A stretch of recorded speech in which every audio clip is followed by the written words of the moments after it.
So eto na nga po mga kaibigan, Coach Tim Con sinigurado ang malakas na lineup ng ating Gilas Pilipinas sa FIBA Asia Cup.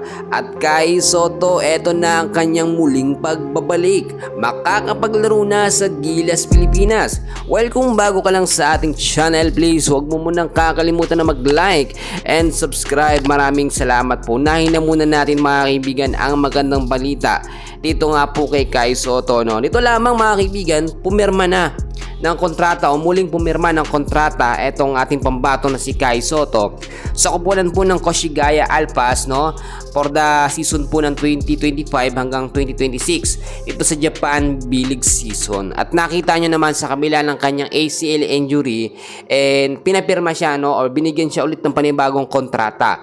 At ito yung sinasabi ko sa inyo na hinihintay ni Coach Tim Con na go signal para nga etong si Kai Sotto ay makapaglaro muli dito sa Gilas Pilipinas para sa FIBA Asia Cup ngayong Agosto naggaganapin po sa Jeddah, Saudi Arabia. So nakita naman natin mga kaibigan si Kai Sotto dumadaan na sa mga training or pag-e-ensayo dahil hindi naman yan bibigyan ng kontrata ng Koshigaya Alpas kung hindi nila nakikitang makakapaglaro si Kai Sotto at hindi pa okay yung ACL niya.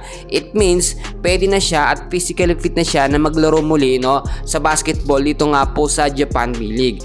At dahil nga po mga kaibigan, yung sinasabi natin na FIBA Asia Cup ang kulang sa Gilas Pilipinas legit na sentro o big man, ngayon tapos na ang problema natin. Kai Sotto, may assurance na tayo na makakapaglaro siya sa FIBA Asia Cup at magpapalakas sa depensa ng ating national team. Yan naman ang hinihintay natin noon.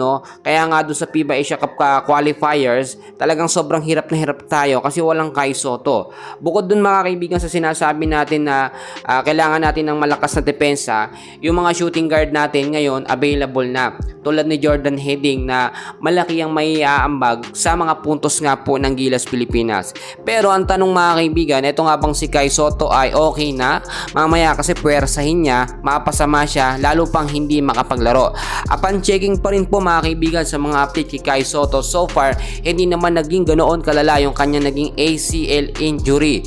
Ibig sabihin mga kaibigan, hindi naman ito tatagal ng hanggang isang taon mahigit dahil hindi naman ito ganoon kalala. Gaya nung nangyari kay Kevin Alas mga kaibigan, 2 ACL injury yung sa kanya, pero after nakabalik din naman agad siya sa PBA at sa Gilas Pilipinas. Nakapaglaro pa si Kevin Alas. So yung scenario naman about kay Kai Sotto hindi ganun kalala at nagiging malala lamang siya dahil nga po sa lumalabas na balita na si Kai Sotto hindi makakapaglaro ng sobrang tagal.